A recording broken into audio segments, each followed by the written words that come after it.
Les vidéos que tu vois à l'écran ont toutes été virales. Yomi Denzel, 5,7 millions de vues. Antoine Blanco, 1,6 million de vues. Oussama Hamar, 1,6 million de vues. Mais quel est le point commun entre ces shots viraux? C'est qu'ils respectent toutes les 6 étapes indispensables dans la viralité d'un shot. Dans cette vidéo, je vais te dévoiler ces 6 fameuses étapes qui ont permis à Yomi, Antoine et Oussama d'avoir ces résultats. Que tu utilises CapCut, Premiere Pro, After Effects, DaVinci Resolve, Filmora ou tout autre logiciel de montage vidéo, ces étapes simples sont valables pour toi.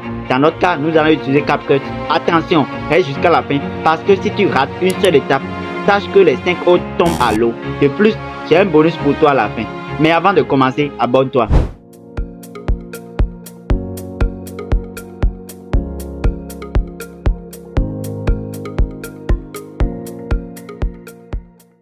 La première étape, c'est le cut. Cut est un mot anglais qui signifie couper.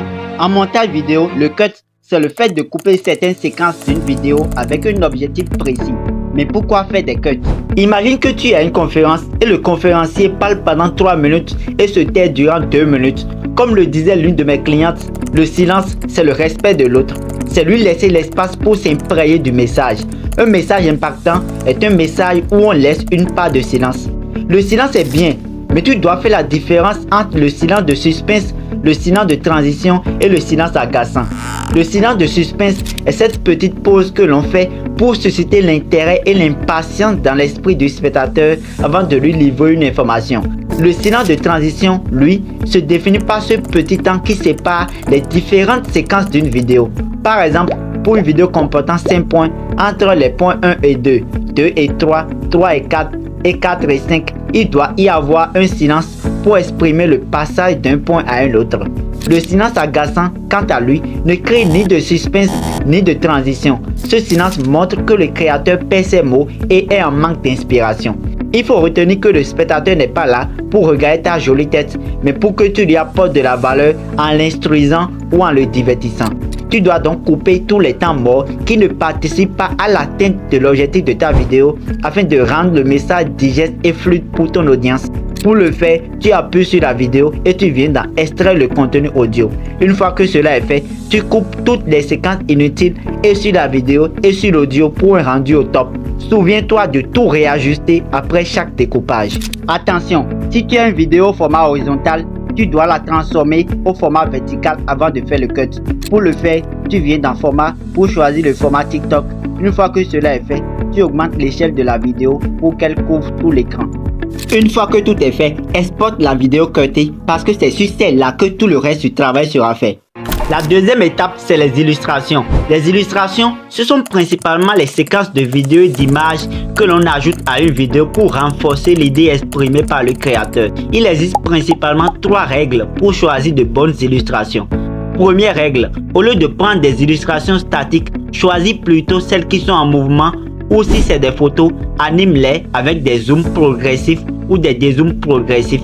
Deuxième règle, les illustrations doivent être en corrélation avec le sujet de la vidéo et doivent refléter l'image du créateur. Par exemple, si une vidéo parle de lutte contre le racisme, tu ne peux pas mettre uniquement des illustrations de blanc ou de noir. Tu dois plutôt tout faire pour avoir des illustrations où il y a et des noirs et des blancs. Troisième et dernière règle, choisis des illustrations qui soient en rapport avec l'ensemble des couleurs de la vidéo. Si ta vidéo est faite dans un espace bleuâtre, tu dois choisir des illustrations de couleurs blanches, noires et orange pour avoir une harmonie des couleurs. En respectant ces 3 règles, tu auras des illustrations impactantes et donc un montage qualitatif. Pour ajouter une illustration, appuie sur la vidéo et sépare la piste audio de celle vidéo. Ensuite, découpe la séquence où tu veux mettre l'illustration. Après cela, appuie sur la séquence et viens d'en remplacer pour choisir ton illustration. Et là, c'est au top. Attention à ne pas en ajouter de trop. Pour trouver des illustrations pour tes vidéos, tu peux aller sur Pexels, Canva ou Evento. La troisième étape, c'est les transitions. Elles sont de 2 types. Primo, les transitions intégrées et secondo, les overlays.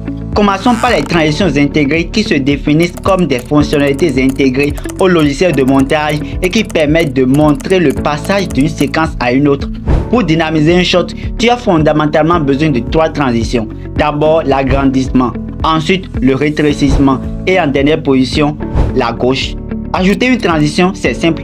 tu coupes la partie où tu veux en mettre pour ensuite choisir la transition qui te paraît idéale.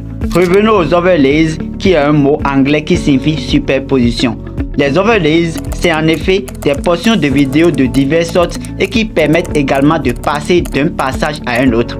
Pour en trouver, tu peux rechercher sur YouTube Best Transition Overlays for Video Editing ou encore envoie-moi un message sur WhatsApp ou Instagram et je t'enverrai un pack comportant plus d'une vingtaine d'overlays. Pour ajouter un overlay, tu viens sur Superposition et tu choisis l'overlay que tu veux. Ensuite, tu appuies là-dessus pour venir dans Collage. Là, tu appuies sur Filtre et c'est au top. N'oublie surtout pas de réduire le volume de l'overlay si c'est avec le bruitage. Attention, les overlays et les transitions intégrées sont souvent ajoutés à trois parties importantes de la vidéo. Primo, au début d'un point de la vidéo. Secondo, au début d'une illustration. Et tertio, à la fin d'une illustration. La quatrième étape, c'est les animations. Elles sont de deux groupes. Premier groupe, les animations prédéfinies. Deuxième groupe, les zooms et dézooms. Les animations sont en effet les différents mouvements que font une vidéo, une photo, une icône ou encore un texte à l'écran. Commençons par les animations prédéfinies qui se décomposent en intro et en sortie. Pour monter un shot, tu as besoin de deux animations d'intro que sont le zoom 1 et le zoom 2. Et aussi de deux animations de sortie que sont le zoom en avant et le vortex. Pour ajouter une animation, tu appuies sur la séquence et tu viens dans animation. Là, tu choisis intro ou sortie et tu appuies sur l'animation qui te semble bonne. Revenons maintenant au zoom et dézoom. Pour monter un shot, tu as besoin de deux zooms, le zoom progressif et le zoom rapide. C'est pareil pour les dézooms, des zooms progressifs et des zooms rapides. Pour ajouter un zoom rapide ou progressif, c'est simple. Tu appuies sur la vidéo et tu viens dans échelle. Là, tu crées une image clé et tu avances au plus d'une seconde pour créer une autre image clé. Et là, le zoom se fait. Tu peux fluidifier le zoom, mais je ferai une autre vidéo là-dessus. Pour le zoom progressif, tu augmentes juste le temps entre les images clés. Ça pourrait être de 3 secondes environ ou plus. Voyons ensemble comment ajouter un dézoom rapide ou progressif. Dans ce cas, ta vidéo doit avoir une échelle qui soit au moins supérieure ou égale à 4. Tu crées une image clé. Puis tu avances un peu pour créer une autre. Là, tu réduis l'échelle de 3 ou comme tu veux. Il te revient de réajuster en fonction du dézoom rapide ou progressif. La cinquième étape, c'est les sous-titres. Les sous-titres, ce sont les écrits qui apparaissent à l'écran pour illustrer textuellement ce que dit le créateur. Pour ajouter des sous-titres, tu viens dans Texte pour appuyer sur Légende automatique. Là, tu peux choisir le style de sous-titres qui te semble convenable et les générer. Une fois que les sous-titres sont là, je te conseille de choisir la police Montserrat pour avoir un bon rendu.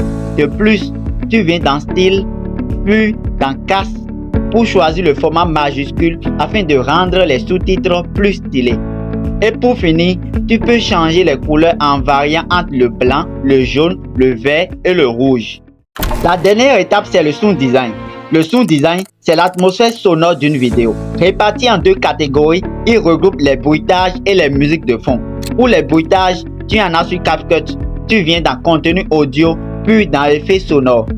Là, il y a pas mal d'effets sonores avec lesquels tu peux dynamiser tes shots. En ce qui concerne les musiques de fond, il en existe également sur CapCut et tu peux en trouver en venant dans Contenu audio, puis dans Son. Là, tu as des musiques de fond et tu peux même en rechercher en fonction du sujet de ta vidéo.